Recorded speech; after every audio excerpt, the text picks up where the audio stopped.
Está aberto mais um debate da semana. Hoje contamos com o nosso painel de senadores, Miguel de Sousa, António Trindade e Ricardo Vieira. Na ordem do dia, a TAP com prejuízos de 118 milhões, permeia trabalhadores e gera falta de confiança no governo.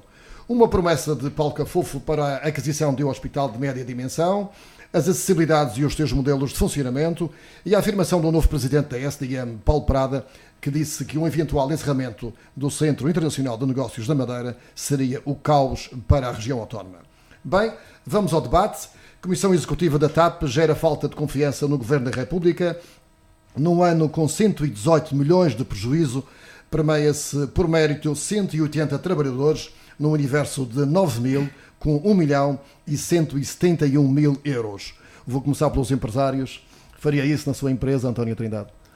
Não, em primeiro lugar, não faria, mas temos de aqui distinguir duas áreas. Se efetivamente não houvesse resultados, não havia distribuição a fazer. Evidentemente, temos de ter em consideração que nestes casos, como numa companhia como uma TAP e com a dimensão da TAP, há muitas vezes negociação.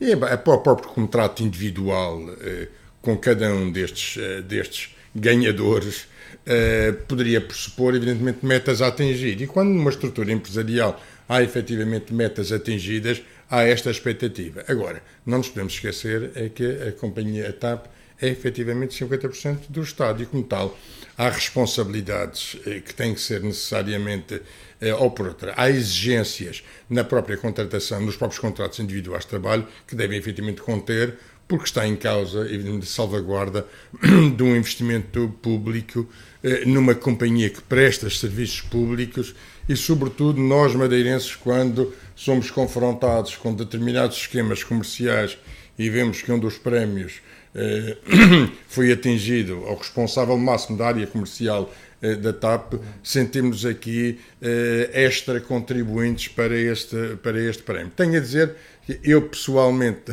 por a minha prática empresarial, nunca preveria distribuir prémios quando não houvesse efetivamente resultados, mas julgo que, inclusivamente, na reunião que ainda não tive acesso, como resultado da reunião de sexta-feira. Estamos a gravar na sexta-feira de manhã. Por isso há aqui alguma informação adicional. De qualquer modo, há uma informação, enfim, que foi aquela que saiu ontem, em que António Costa admitiu que se sentia desconfortável. Isto pode haver aqui alguma mudança na TAP? Repare, é muito difícil, dado que estes são atos de gestão, propriamente dito, e há efetivamente aqui uma separação clara neste relacionamento e em todas as cláusulas contratuais, que no fundo o Estado tem mais representatividade e as áreas de introdução mais na área da... O acordo que o Costa fez em relação à TAP, convém esclarecer isso. No governo anterior, como se sabe, pôs metade da TAP à venda, metade mais um, não é? Portanto, a maioria do capital da TAP foi vendido. Depois o Costa, quando ganhou as eleições, disse que não concordava com isso, que a TAP tinha que continuar a ser maioritariamente pública e fez um acordo. De facto, passou a ser o dono de mais de metade da TAP, mas passou a ter menos poder na gestão da TAP. O acordo foi este. E, portanto, à partida, há aqui um problema, quer dizer, o dono de mais de metade da TAP não pode mandar na gestão.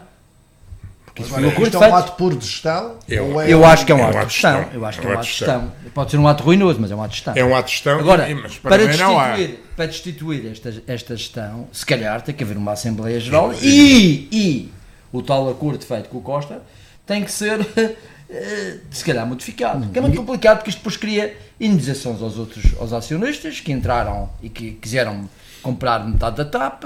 Quer dizer, há aqui compromissos. Não só isso, como inclusivamente a própria contratação com todo um equipamento que era inclusivamente pertença o António estava já a falar disso. Eu não sei se estas bonificações estão previstas em contratos coletivos ou em contratos individuais de trabalho. Miguel de Sousa.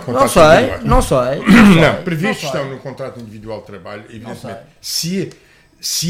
O que é que deve ser efetivamente censurável é ou agora, ou no momento em que foi feito o contrato individual de trabalho, não haver uma cláusula que previsse que quando há resultados negativos, estes prémios têm que ser efetivamente... Mas isso é um princípio de boa gestão. Miguel de Sousa. O se colarem um dia desse, então o burro sou eu. E eu aqui há dias disse que o presidente da TAP era um Palerma, mas afinal o Palerma sou eu. Porque a gente anda aqui a atorar uma data de coisas que sem sentido todos nós discordamos. Mas o problema é que isto passa-se e passa à frente e mais nada acontece. Olha, hoje no público vem que o Constâncio autorizou o Joe Berardo a levantar 320 milhões da Caixa Geral de Depósitos. Pronto, e isso é tudo coisas que vão saltando, é tudo errado. É Como tudo governador errado. do Banco de Portugal. É tudo errado e mais nada acontece aqui. E assim, o que levantaram aqui, que eu concordei, eu devo dizer que eu acho que a TAP devia ser pública, já nem é 51%, nem 50%, nem nada. E para mim, a TAP era 100% Mas pública. isso surge muito Mas possível. é a minha Face opinião, às regras da União Europeia. Não Mas sei. isso, não sei, Sim, não sim, sim. interessa. Nós teremos a oportunidade ainda hoje de falar aqui Eu, da para grande mim- diferença que há entre o público e o serviço público. Muito bem. E para Não, nós, mas- Claro, é que claro, também em claro, termos de claro, cidadão, claro. o que é fundamental é ter a garantia Mas que o deixe-me- serviço público é Mas prestado. é verdade que a União Mas Europeia eu- olhou para as viagens, que é para o Funchal, que é para a Ponta Delgada, e achou que aqui não há serviço público. Pois, Mas a mas gente ainda está a falar Começa- do prémio, amigo. começa- A peço gente desculpa, ainda peço está desculpa, no peço prémio, desculpa. vocês já estão Peço dentro do desculpa. avião a voar. Portanto, deixem-me só, portanto, dizer é que não há prémio que não tenha que estar previsto. É porque o prémio é um objetivo que se lança e depois vamos lá ver se concretiza. No caso de se concretizar, normalmente diz-se ou prevê-se, há um prémio se nós conseguirmos o objetivo. Ora, e depois, a não ser que a TAP, o objetivo da TAP fosse dar 118 milhões de euros de prejuízo e eles conseguiram os 118 em vez de 300 ou 200 ou de 400 e tiveram um prémio porque o prejuízo foi menor do que aquilo que estava previsto. O primeiro problema disto tudo é não se sabe nada. Ou precisa ser cedo, ou precisa ser cedo, isto tem começado ontem, ou começar mais para a frente. E se calhar até é por causa de uma envolvida, que é a mulher do Presidente da Câmara de Lisboa, e isso aí, a única fotografia que apareceu, Miguel, a única não fotografia que especulemos apareceu, tanto como Também isso. não pode ser discriminado por isso. E o Miguel Sousa é empresário e é gestor e sabe disto muito bem. Evidentemente que muitas vezes na negociação dos contratos individuais de trabalho temos metas a atingir. Se eu tivesse a falar, e por isso eu tenho que separar as áreas comerciais das áreas técnicas. E convenhamos. E as performances, se eu faço um contrato. E o critério? Eu tenho um Qual é o contrato, critério não, agora? mas eu tenho um contrato individual de trabalho com um técnico, com um engenheiro responsável por uma manutenção, por exemplo, e que diz que no seu departamento tem um objetivo a atingir e que se ultrapassar esse objetivo qualitativo, em termos de metas, tem efetivamente a um prémio. Eu julgo que mesmo numa empresa com prejuízo, este prémio deve ser devido. Agora, quando estamos a falar de áreas comerciais, eu não posso estar a falar só nas vendas. Porque há sempre de um lado. Aqui para mim, o ponto fundamental é que há prémios atribuídos à área comercial. E um prémio atribuído à área comercial tem que ser necessariamente pelo resultado da empresa. A menos que hajam efetivamente resultados abaixo dos ditos GOPs operacionais que tenham impacto muito grande. Mas Miguel Sousa, Pode haver objetivos para mercados sectoriais e a TAP tem estas coisas. Pá, vamos desenvolver a linha para os Estados Unidos. Quem conseguir isto e tal. e convenhamos, e é lá. Eu imagino que seja essa a questão. Imagino que seja essa a De questão. qualquer forma, o que me parece é que nestes contratos individuais deve estar sempre salvaguardada aquilo que é dita, Agora, o que é os resultados Tudo bem. finais do banco.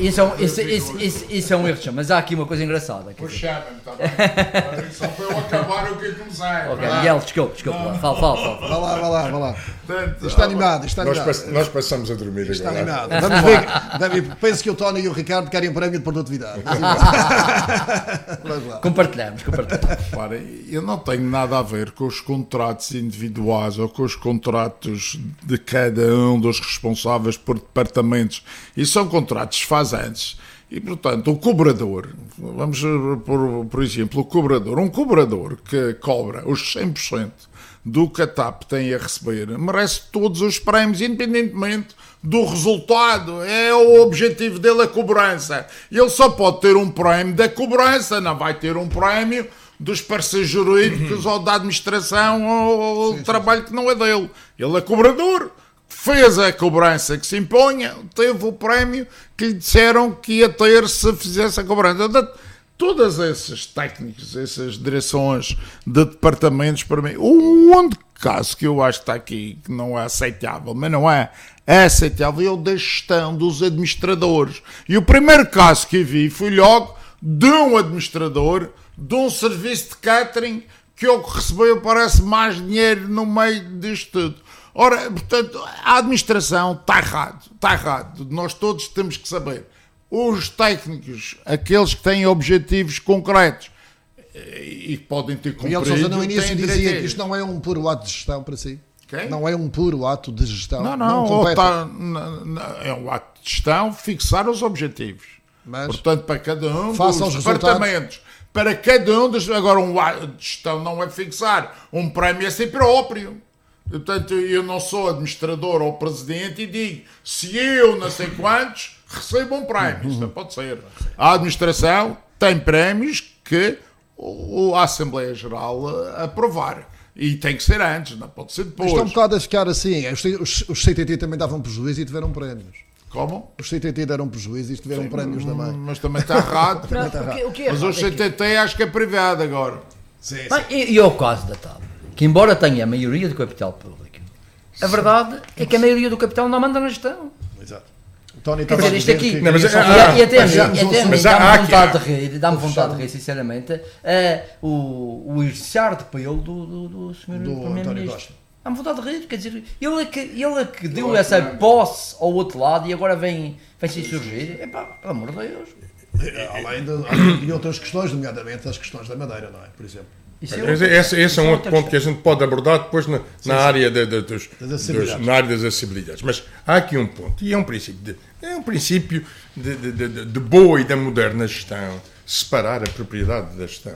Em todas as áreas, e nós estamos, as nossas estruturas empresariais estão cada vez mais motivadas, que a salvaguarda dos interesses patrimoniais é diferente da salvaguarda dos interesses de negócio em si. E às vezes até entram em ambientes de paracolisão, como efetivamente este caso.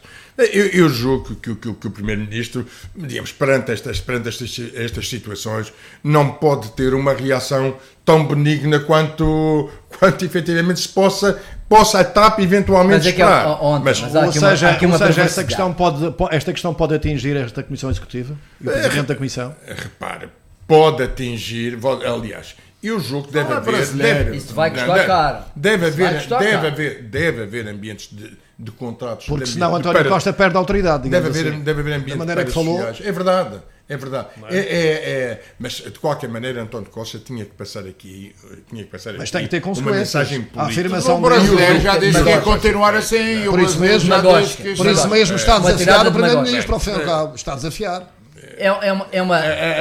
A situação do Estado em representação dos 50%, com o Bolsonaro ele já tinha tem que ter a possibilidade.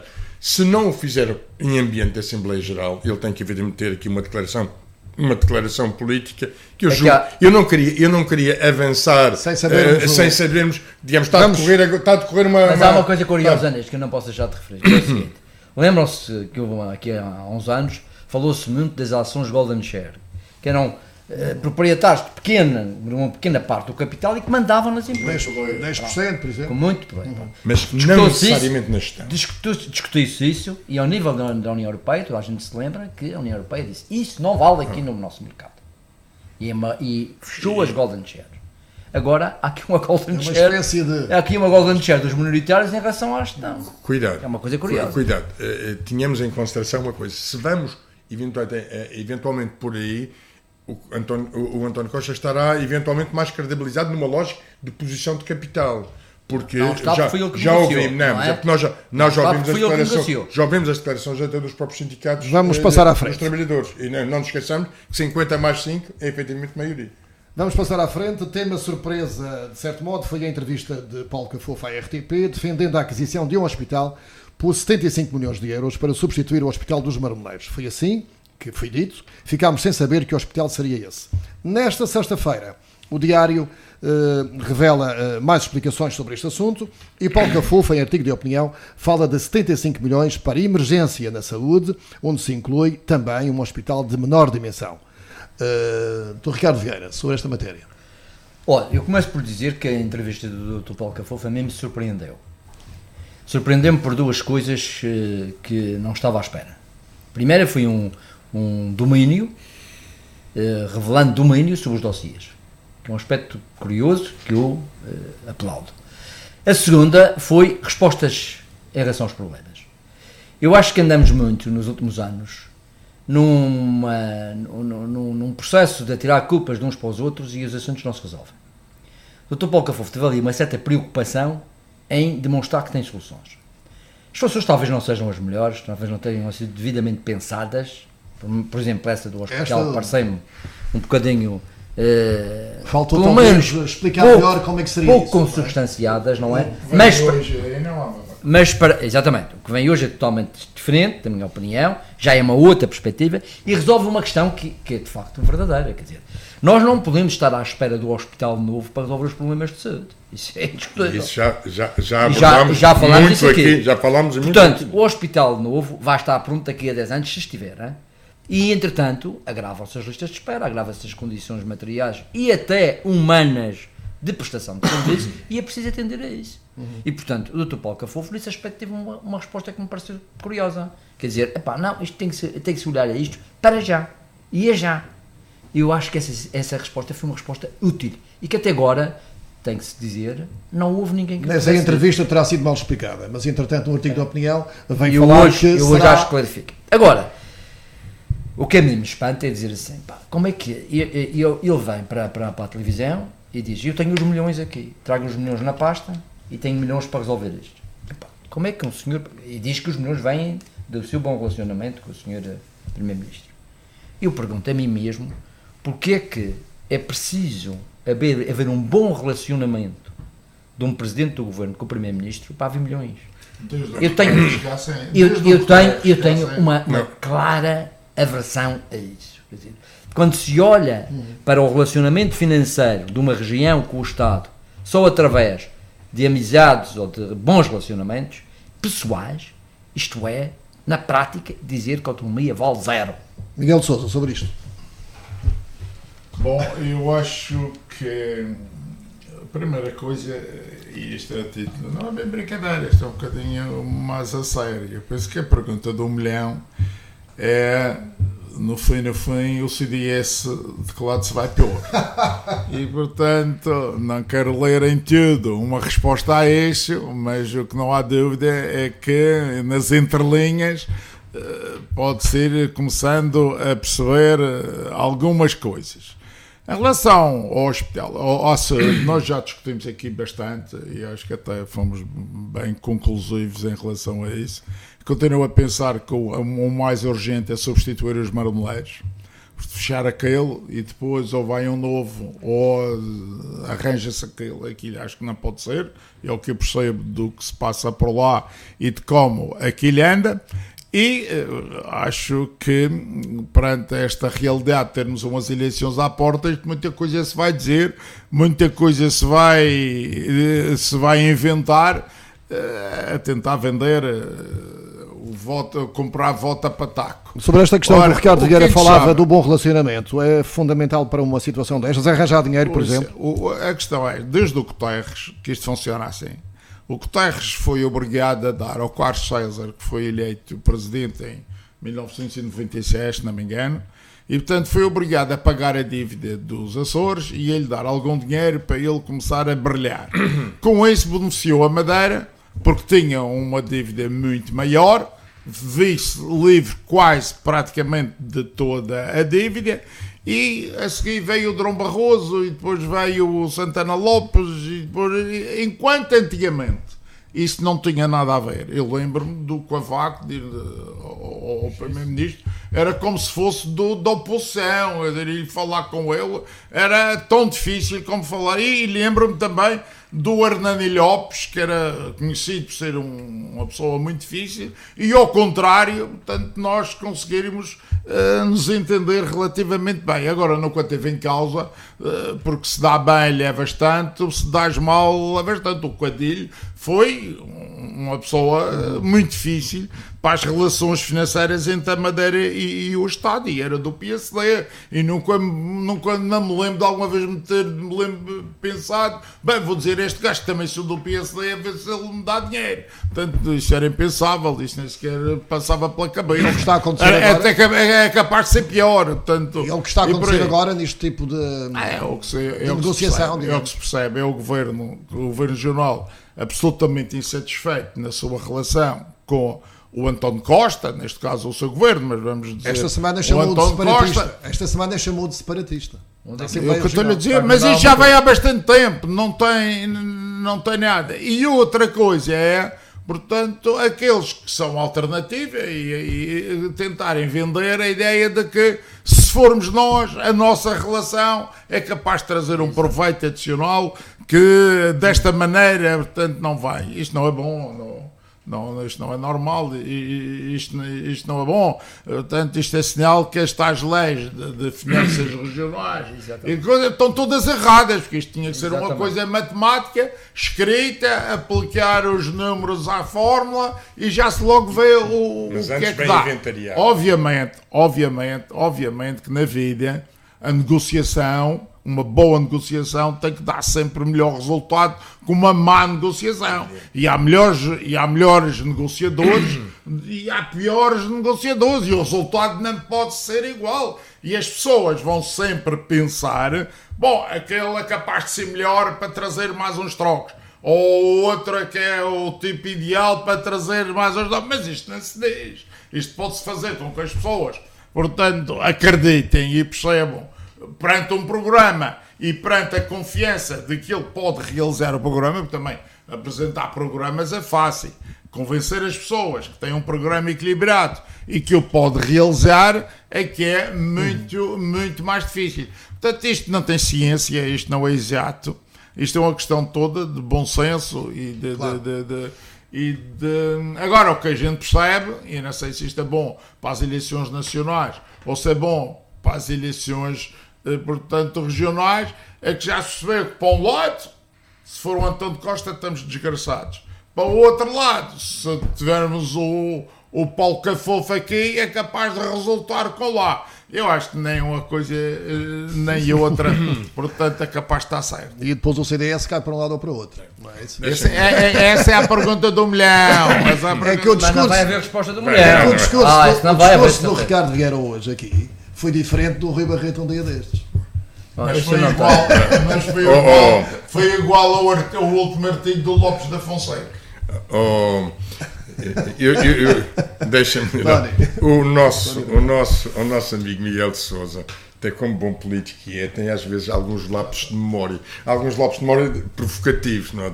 E esquece inclusivamente daquilo que a gente já comentou aqui e daquilo que o Miguel próprio aceitou, que o António Guterres tinha sido dos poucos membros de um governo que perceberam as autonomias. Tiveram uma homenagem fácil. Portanto, vamos lá ver, isto quando se percebe as autonomias, mas percebem-se as autonomias de uma forma diferente do próprio relacionamento pessoal. Mas eu julgo que estamos aqui a falar de dois temas importantes. Sobre esta questão... Lugar, os ditos... Eu evidentemente gostei, manifestamente, embora não tenha assistido à entrevista do Paulo Cafofo no passado fim de semana, que não estava cá na Madeira, mas efetivamente ouvi, puxei para trás, recebi a informação do que estava efetivamente em causa, e tenho de dizer francamente que o texto de hoje do Diário de Notícias é efetivamente mais abrangente, faz francamente mais sentido. Houve alguma falha de comunicação nessa entrevista? Na sexta-feira, e eu revejo-me manifestamente mais neste tema que ele, na abordagem que faz nesta sexta-feira, do que propriamente o que fez na RTP. Até por um fator aqui. Em primeiro lugar, temos que ir diretamente ao assunto. Onde acontece que 3 ou 4 dias antes tinha aberto um hospital privado. E isto, evidentemente, foi inclusivamente publicitado o próprio valor. E tanto aqui em causa duas situações que devem ser manifestamente esclarecidas. Em primeiro lugar, algo que é referido como tendo custado 40 e picos milhões de euros, e se refere a compra por 75, gera necessariamente um ambiente que não é efetivamente positivo para o Paulo Cafofo. E por isso ele explicou, e julgo eu bem, e tal como o Ricardo Vieira aqui o referiu, esta abordagem foi suficientemente explanatória, até porque, em algo que eu também concordo plenamente com ele, os dois grandes temas regionais, no fundo, que têm que ser fortemente discutidos em termos destas próximas eleições, para além das são a saúde e a acessibilidade. António Trindade, para além das explicações, a ideia de um hospital de média dimensão mais rápido é bom. Mas nós já temos cuidado. Epá, isto dirão os técnicos, convenhamos uma coisa. Não, em termos de resolução dos problemas, há soluções, inclusivamente intermédias. Já se refere que, evidentemente, o próprio Hospital dos Marmeleiros pode ter, efetivamente, algum tratamento a muito curto prazo que dê alguma dignidade a este sistema, mas isto tem que estar inserido em algo que é importante. É que antes de falarmos de comprar privados ou não comprar privados, há aqui uma área que é preciso entender, que é, no fundo, separar o que é só não pagaram. O que é o conceito de público e de serviço nunca público. Pagaram os paus normais. Repare, e aqui, Leonel, quando o Cafofo também referiu que o grande problema é efetivamente o drama, digamos, das listas de espera, o drama das cirurgias. Evidentemente aqui, o que é fundamental é que um governo tenha uma capacidade de criar alternativas, sejam elas públicas, sejam elas privadas, numa perspectiva que está a prestar o seu serviço público. E por isso... não basta o edifício, há recursos humanos que não existem. Não é que não basta. Há anestesistas, não há médicos. Não, eu gostaria de trazer este tema no terceiro capítulo que vamos aqui referir, quando estamos a falar nas alternativas que se colocam em termos de um Centro Internacional de Negócios, ou temos ou não alternativas numa lógica fiscal regional que vai efetivamente atrair mais gente. Deixe-me só dar um pequeno exemplo. E esta é uma informação que me foi passada para serviços privados, nomeadamente para o hospital privado. O que acontece? O facto de haver estas benesses, esta alteração de situação fiscal em relação, por exemplo, a profissionais de saúde, fez com que 42 profissionais de saúde que estão atualmente no estrangeiro se candidatassem a vir trabalhar para cá. Porquê? Porque não vão ter os ditos perto de 50% de IRS, vão ter um tratamento durante 10 anos fortemente bonificado. E aqui é muito importante, mas é importante que o Miguel Sousa esteja aqui presente, porque quando falarmos no tema Centro Internacional de Negócios, não podemos separar o conceito do Centro Internacional de Negócios com a realidade fiscal, com as alternativas que podemos passar essa, não era a sequência, mas não há problema nenhum, porque a conversa vai nesse sentido. Numa entrevista ao diário, o novo presidente Paulo Prada falou que realmente se houvesse um encerramento por parte da Comissão Europeia do Centro Internacional de Negócios da Madeira, que seria o caos para a região, dado o envolvimento e as questões financeiras que estão em jogo. Sobre isto podemos entrar logo nesta matéria. Há riscos realmente de encerramento? Ora, em primeiro lugar, deixar aqui claro que quem fez o Centro Internacional de Negócios da Madeira fui eu. O resto, para já, é tudo gente que ajudou. Agora, vamos lá ver, em relação a esse título, portanto, que veio de uma entrevista, e não se esqueçam de que eu tenho uma relação pessoal com o Dr. Paulo Prado bastante próxima e profissional também, mas vamos abordar um tema com o qual não trabalhamos, nem eu nunca falei com ele. Portanto, estamos perfeitamente à vontade. É natural também que ele só estando lá há 2 meses, portanto, tenha um enquadramento e uma visão, porventura, como o Dr. Francisco Costa, 30 anos depois, era capaz de ter mais aperfeiçoada. Eu devo dizer que não é caos nenhum, primeiro. O que eu acho que devíamos ser sérios, todos, isto não tem nada a ver com a entrevista, todos devíamos ser sérios, era pôr clarinho, na primeira página de cada um dos jornais, quanto é que, de um ponto de vista fiscal, a Madeira arrecada do Centro Internacional de Negócios da Madeira. Eu devo-vos dizer que vão ficar muito surpreendidos, mas será cerca de 1/3 do que têm por hábito pôr nos jornais. Aquela coisa dos 120 e tal milhões de euros é falso, é mentira, não é verdade, não sei qual é o termo que querem dizer. E não é nem sequer aproximado. Não é nem sequer aproximado, não é nem metade. Então, nem quais metade são as parcelas? do Quais são as valor. parcelas? Para onde vai o dinheiro? O dinheiro vem para a Madeira. Mas não é a região que recebe. Há 97% do IVA que vai para o continente, dos quais depois 2,3% vai para os Açores. Como é que os Açores recebem do Centro Internacional de Negócios da Madeira? Isto é um absurdo. Que eu nunca recebi da base das lajes e nunca recebi de nenhuma atividade que os Açores desenvolvam, nunca me caí nada aqui na Madeira. Como é que eles recebem uma parte do IVA gerado? Porque reparem uma coisa, o absurdo é que nós cedemos no IRC para ter empresas, para que essas empresas paguem uma determinada componente fiscal. E depois eu vou dar aos Açores e ao continente. Quer dizer, eu, à que me custa, o IRC, sou todo eu que perco. E os benefícios, já, eu só recebo alguns, o continente recebe a maioria e os Açores ainda recebem algum. Isto não pode ser. Mas, Miguel, quem dá o IRC é para cobrar o resto. Eu não dou o IRC para depois ainda perder os outros impostos. Isto não pode ser. Mas vamos àquela afirmação. Isto é um absurdo inaceitável. Vamos àquela afirmação que fez há pouco, que é mentira que a região recebe 123 milhões. Sim. Então, em 2018. Então o que é que a região recebe? Quanto? É preciso fazer as contas porque eu não aceito tudo. Mas estava a dizer que era cerca de 1/3. Eu disse que é menos de metade. O que lhe vou dizer é que a você outra percebe metade vai perfeitamente. A gente percebe perfeitamente. O IVA são 58 milhões de euros em 2018. Nós recebemos 2,35%. Portanto, de 58, você já abate aos 123, 58. E acrescenta-lhe os 2,3%, que é 1,8. É 1.800.000 euros. Ou seja, o A Estado... estratégia de desenvolvimento não pode passar só pela arrecadação de receitas. Mas eu tenho aqui compromissos maiores. E o jogo que é este, vale a pena compaginar as duas coisas. Mas só para acabar. Portanto, isso... E depois fica o IRS e fica, portanto, os outros pequenos impostos que são pagos. Agora, o que é preciso dizer aqui é que eu estou a ver entrevistas, estamos a falar aqui, eu não vi a entrevista, também não estava na Madeira, mas com certeza que vou recuperá-la. Portanto, eu não li bem o diário hoje, ainda que falo de quase todas as suas promessas, esqueceu-se da TAP e das viagens aéreas, mas naquela página não está. Está o ferry para um ano e tal, mas tudo bem, se não for hoje, vai falar outro dia qualquer.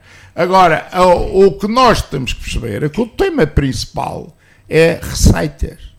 Ninguém fala sobre receitas.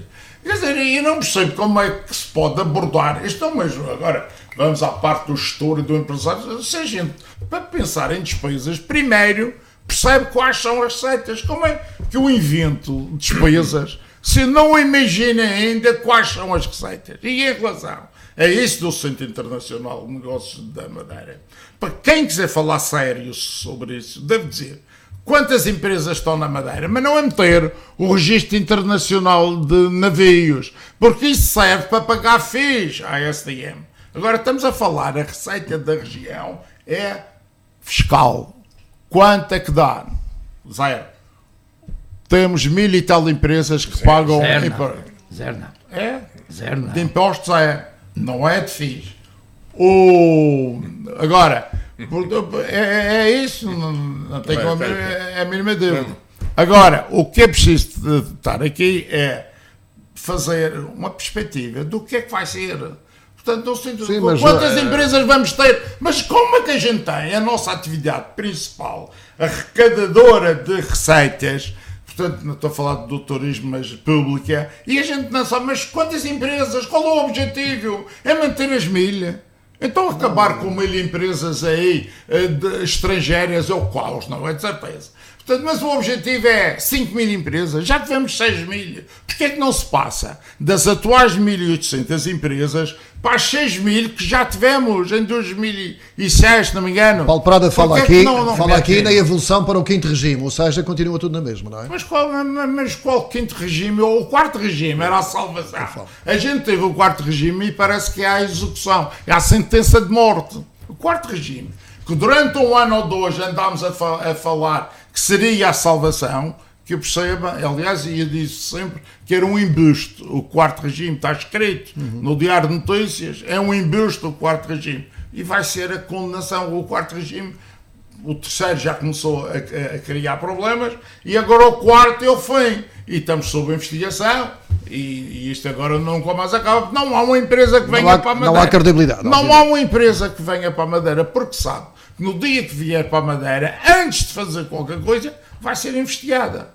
Vai ser investigada pela autoridade tributária. E quem é o tipo que escolhe um centro para se instalar, sabendo que a primeira coisa que lhe entra para a porta dentro é uma operação de investigação da autoridade tributária mandada pela comunidade europeia. Ou seja, na sua opinião, o salto qualitativo ainda não está a ser perspectivado. O Centro Internacional de Negócios da Madeira foi feito para ser tipo Malta, Chipre, e quando começámos foi para comparar com os outros, foi a pensar, não foi a ficar com 1.000 empresas, eles têm 50 mil empresas, não foi para ficar com 10 milhões ou 20 milhões de euros arrecadados. O Malta tem 1.400 milhões só de IRC, tem 300 milhões anuais só de FIIs das empresas. Ou seja, a gente está a falar aqui de dinheirias. Miguel de Sousa quer dizer que a Madeira continua a marcar passo. É isso. Mas eu sempre, não há dúvida disso, eu não estou a dizer que é por nossa culpa. Eu não estou a dizer que é por nossa culpa. É também. Provavelmente. Mas Ricardo Vieira. Duas coisas. Primeira questão. Neste momento estão a correr dois processos instaurados pela União Europeia em relação à Zona Franca ao Centro Internacional de Negócios. Um que tem a ver com a natureza dos auxílios que são dados ao Centro Internacional de Negócios, chamados auxílios de Estado, e que a Comissão questiona da sua conformidade com os tratados. E é uma questão complexa, difícil e sobre a qual, acho eu, a região e o Estado não se defenderam bem no início destas coisas todas. E um segundo processo, do qual se tem falado pouco, mas que também está aí presente, tem a ver com a concessão para justo direto de mais um período alargado à ASD. Quando eu defendi na altura, defendi na Assembleia, que deveria ter havido concurso público como era obrigatório. Isso parece-me que também está em cima da mesa. Estas duas questões são questões cruciais para o futuro do centro. Diga-se o que se disser, vão ser questões cruciais para o futuro do centro. Sendo certo que, enquanto elas estiverem pendentes, a credibilidade não há segurança, não há credibilidade.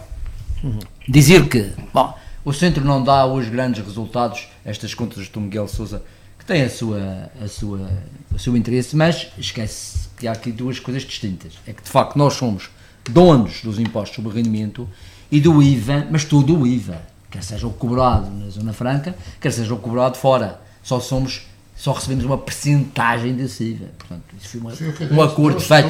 Mas o doutor Miguel só falou em relação à Zona Franca. Do IVA nacional. O IVA nacional, todo o IVA nacional, nós recebemos 2,3%.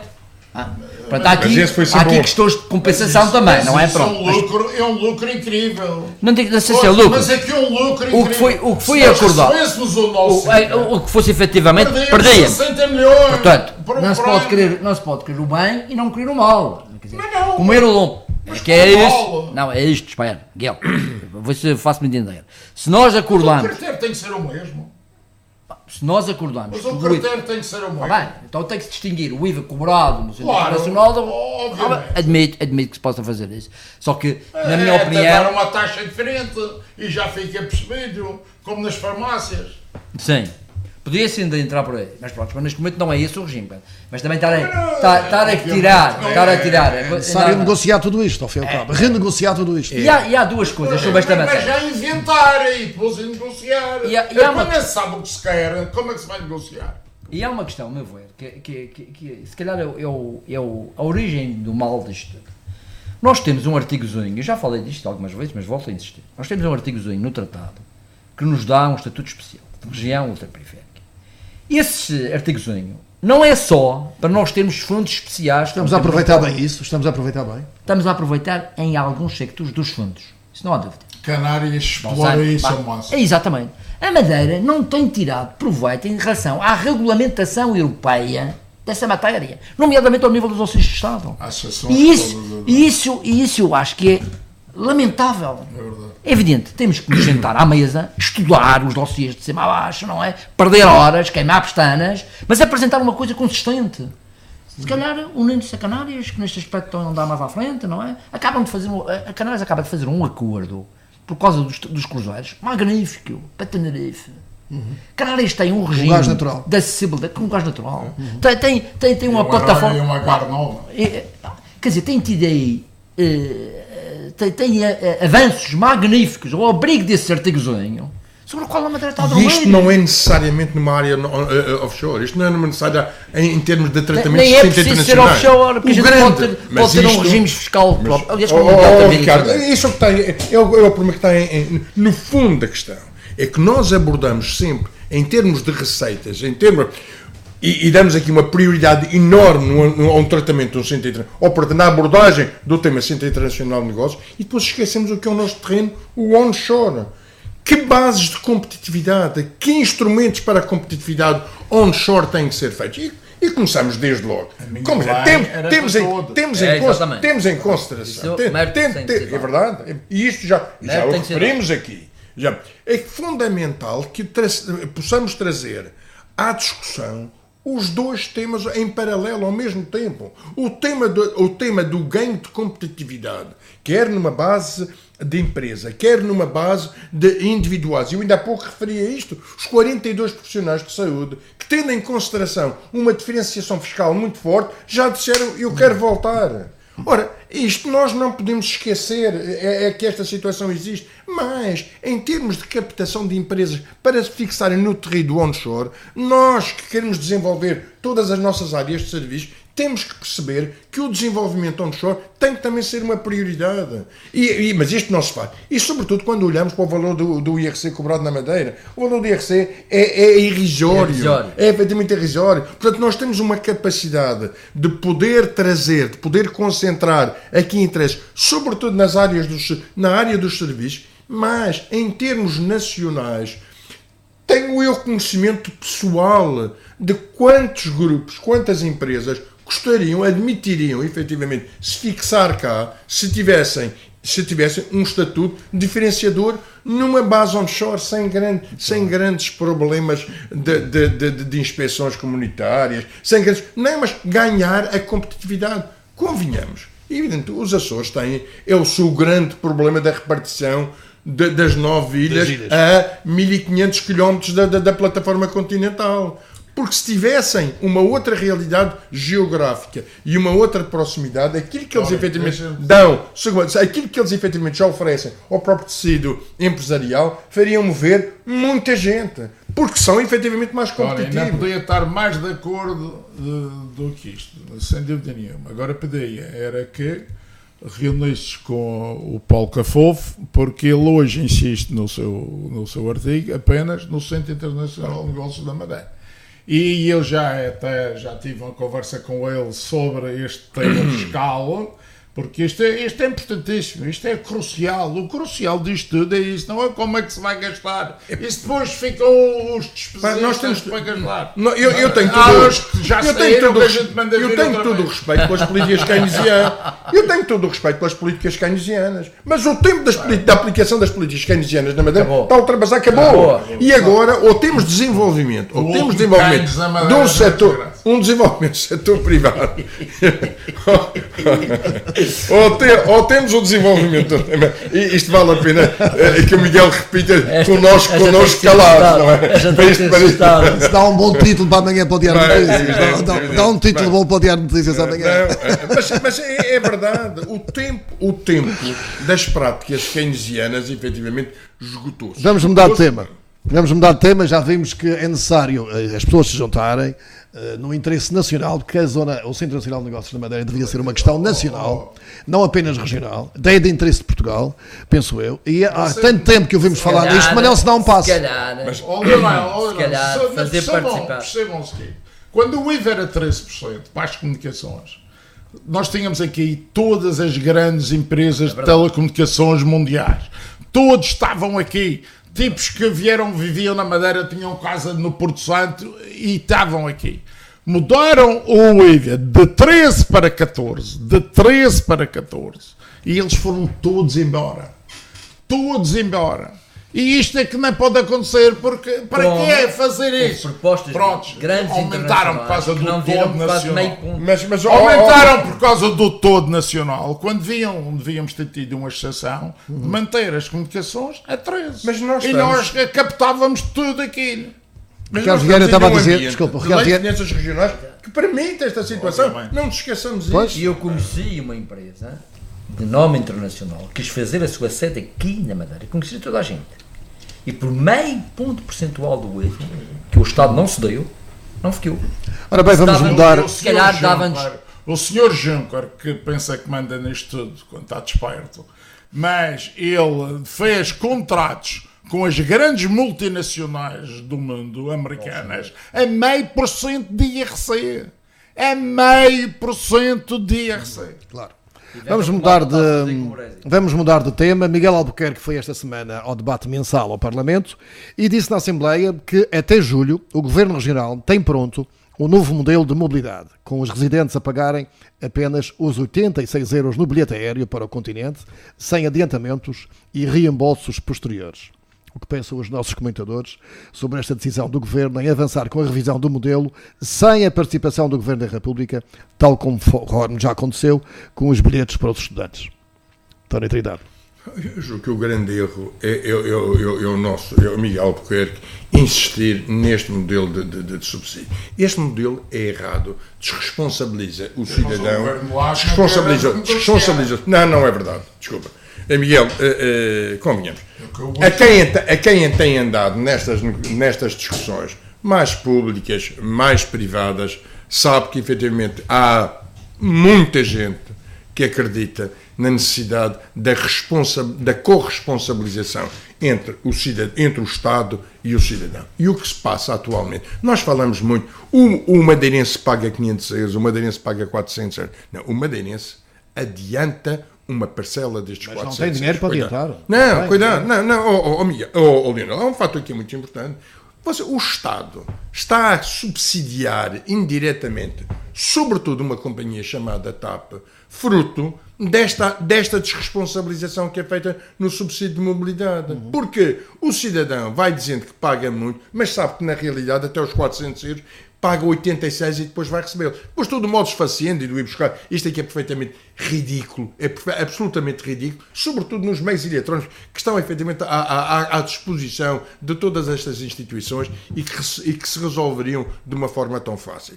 Resolveriam de uma forma tão fácil como se resolveu de uma forma tão fácil aquilo que acontece atualmente com as Canárias e com as Baleares, com as regiões insulares espanholas, onde eu tenho efetivamente a possibilidade de conciliar uma coisa.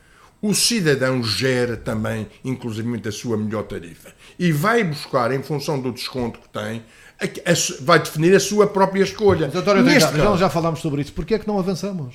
Porquê é que isto está assim? A questão é esta. Há 3 anos que estamos para rever o subsídio de mobilidade.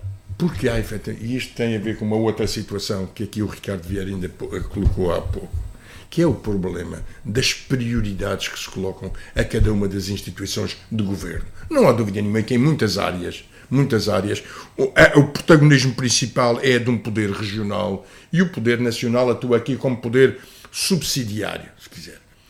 Esta apresentação da alternativa foi discutida e foi estudada até aos limites. Mas porque isto evidentemente ia sair antes das eleições, poderia eventualmente prever que o cidadão tivesse que pagar mais do que os 86 euros, foi encostada. Estas propostas da discussão dos 50 ou dos 75 começou por ser travada aqui na Madeira. E aquilo que vai dizer é, nós fazemos a nossa proposta, mas é esta, é igual. Proposta é essa que envolve, no momento presente, a desresponsabilização do cidadão, mas nós nunca esquecemos sempre de referir uma coisa. É que atualmente vai em 30 e muitos milhões de euros aquilo que efetivamente o Estado... E ninguém reclama isso. Não, reparem, ninguém refere. Ora, isto, há que encontrar aqui Mas o próprio Governo da República não reclama, não é? Então não refere, João Silva falar. não, o brasileiro não, cuidado. O que o Governo da República diz é isto. Nós temos um pacote de 35 milhões de euros para vos dar e podem vocês gerir este subsídio. Evidentemente que aqui, para manter esta desresponsabilização, o Governo Regional também diz não quer. E isto é que é pérfido. Isto é manifestamente há aqui umas incógnitas, uns segredos, que eu nunca cheguei a perceber. Primeiro segredo. Quando se fez esta negociação, porquê que se fixou os 400 euros como limite máximo? Nunca cheguei a perceber. Não, mas é Segundo. incompetência. Então, mas alguém levou esse númerozinho para Lisboa. Não está lá, mas levou. Segunda coisa, nessa altura, eu lembro-me de ouvir isto, ficar perplexo, de dizer que a pessoa não podia pagar com o cartão de crédito. Porque desconfiava-se do passageiro, do madeirense. É um modo de pagamento normal. Perfeitamente absurda. Quer dizer, este regime nasceu com uma desconfiança. Cada vez mais há... E não se dá a banca e concentra-se nos CTTs e está-se dependente da vontade da senhora que está ao balcão. Todo este modelo uma burocracia extrema.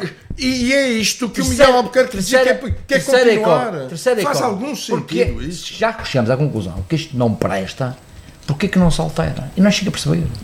Anda aqui um jogo de Adão para Eva, de Eva para Adão, de Anás para Caifás, e ninguém assume esta coisa. Quarta questão, para mim não é menos desprezível, que é esta. Ou melhor, ainda antes disso, quer dizer,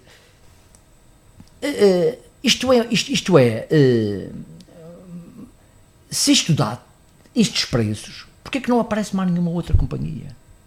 Se isto é uma linha rentável, à qual o Estado está a 35 milhões por ano. Até temos a SATA que poderia fazer isso. Porque que não há outra companhia? É uma incógnita que eu também não quero fazer. Mas é que é uma incógnita. Não, mas vamos lá. Não, mas este problema é muito mais. Por isso, aquilo que tenho defendido sempre há muito tempo, não pode ser o foco a terceira companhia, mas o que tem que ser é ligações na generalidade. E encontrar... E por último, se me permite, desculpe lá, só para concluir, por último, há aqui uma outra questão, quer dizer, eu acho que foi bom, especialmente para o incoming, a liberalização do mercado. Não tenho dúvidas sobre isso. E se nós virmos, há hoje mais gente a viajar, isso não há dúvida nenhuma. Sim. Agora, há aqui obrigações de serviço público, há aqui obrigações, mas no incoming significou. Agora, em termos, o que ficou aqui por regularizar é que há aqui uma margem de serviço público que é preciso atender. E que a União Europeia não veio e que o Estado tinha de vir lá chamar a atenção. Quer dizer, se amanhã as empresas, por exemplo, não fazemos viagens para a Madeira, é na liberdade negocial. Na liberdade negocial, como é? Miguel de Sousa, Miguel Albuquerque, à revelia, digamos assim, do subsídio, ou melhor, do modelo nacional, está a contornar, de acordo com o que já fez para os estudantes, para que o madeirense, que é aquilo que os madeirenses querem ao fim e ao cabo, paguem apenas 86 euros. Acha que é possível isto chegar a um final feliz, sem o Governo da República? Não, isto é um final feliz para isto tudo. É muita gente com o que o madeirense quer só quer pagar 86 euros. De encontrar. Mas ele chega a este final, o que é que pressupõe? Que eventualmente o Governo Regional já aceitou negociar com o Governo Regional o pacote da dotação para os subsídios. Não sei. Se ele está a referir, quer assumir, cuidado, ele não vai assumir 30 e tal milhões de ânimo leva, não vai dizer. O que isto pode querer significar é que o Governo Regional aceita receber a dotação de um Governo da República e gerir esta. Só que o princípio continua mal. E aqui vai ser, em vez de ser um Estado, vai ser a região, vai ser a região a assumir efetivamente esta ineficiência. Eu tenho algumas dúvidas da legalidade disto, mas pronto. Mas o tempo Muito dirá, gostas né? de dizer uma não, mas também não dá muito resultado. mas tu paras, entretanto, aqui. O Para, prémio de eu produtividade acho que está neste devemos lado. falar. Eu acho que todos devemos falar, mas pronto, mas também deixar. Ora, portanto, obviamente que o que eu ia dizer por acaso é este que o António Trindade disse. Portanto, primeiro, acho que o Presidente do Governo está a jogar forte, está a jogar, no fundo, dizendo que as pessoas vão ter o que querem. Querem pagar 86 euros e não querem ter encargos quaisquer adicionais. E o que ele está a dizer é que vai fazer isso, já fez com os estudantes e vai aplicar. É evidente que isto pressupõe um assumir de responsabilidade financeira bastante grande. E penso eu que não o tem, porque se tivesse esse dinheiro, naturalmente não haviam problemas em muitos outros serviços como haviam. Portanto, esse dinheiro tem que existir e deve estar a contar com ele. Uma das possibilidades é essa. É aceitar do Governo da República o dinheiro para fazer um modelo que entender. E eu até acho que está bem. Isto é coisa de querer ser autónomo, mas os outros é que resolvem, os outros é que fazem, os outros... Isto também não coisa. Portanto, isto é um assumir de responsabilidade, é um pegar no problema próprio e, portanto, resolvê-lo. E espero que se saia bem. Portanto, com isso, como está, é que não pode acontecer. Isto é que não. Agora, só para terminar, que eu já percebi que isto está dando azul.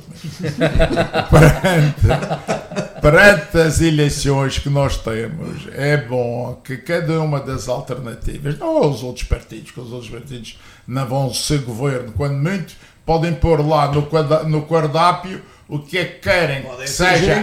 Podem ser geringonça. Exatamente. É por isso que eu estou a dizer, podem pôr lá no cardápio, se eu for preciso para gerar uma governação, e quero isto e isto, mas não é o programa deles. É duas ou três coisas que é capaz de querer juntar para ajudar o governo. Mas os outros dois, que são as alternativas, ou o outro, o resto não conta para este efeito, pôr as coisas clarinhas. Isto é tudo uma baralhada tão grande que eu percebo que as pessoas interrogam-se, questionam-se, mas então o que é que quer dizer, o que é, o que é que não é? Ponham isto clarinho, saúde, o que é que eu proponho, o que é que eu te proponho, acessibilidade, o que é que eu proponho, o que é que eu te proponho. E depois vamos ao debate.